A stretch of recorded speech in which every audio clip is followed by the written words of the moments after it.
Parrot green కలర్‌కి lavender colour చూసారా ఎంత బావుందో? చాలా చాలా బావుంటుందండి. ప్యారెట్ గ్రీన్ కలర్‌కి లావెండర్ కలర్ అయితే వస్తుంది. ఓకేనా? ఇలా ఉంటుంది. అంతా కూడా జరీ వీవింగ్ అయితే వస్తుంది. శారీ అంతా కూడా ఇట్లాగా జరీ వీవింగ్ ఉంటుంది ఫుల్లుగా. అండ్ దీనికొచ్చేసి బ్లౌజొచ్చేసి ఇట్లా ఉందండి. హాయ్ అండి జయలక్ష్మి గారు. హాయ్. ఇలా ఉంటుందండి. బ్లౌజ్ చూసారా ఎంత బావుందో? బెనారసీ బ్లౌజ్ అయితే ఉంటుంది. అంతా కూడా ఫుల్లుగా వీవింగ్ ఉంటుందండి. ఓకేనా? సూపర్ ఉంటుంది శారీ అయితే. పిక్ చూపిస్తానుండండి ఒక్క నిమిషం. Thank you so much sister. ఇదిగోండి.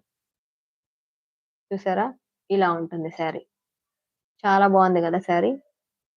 ప్రైసొచ్చేసి కేవలం 650 రూపీస్ ఓన్లీ అండి. రూ. 650 మాత్రమే. మంచి ప్యారెట్ గ్రీన్ కలర్‌కి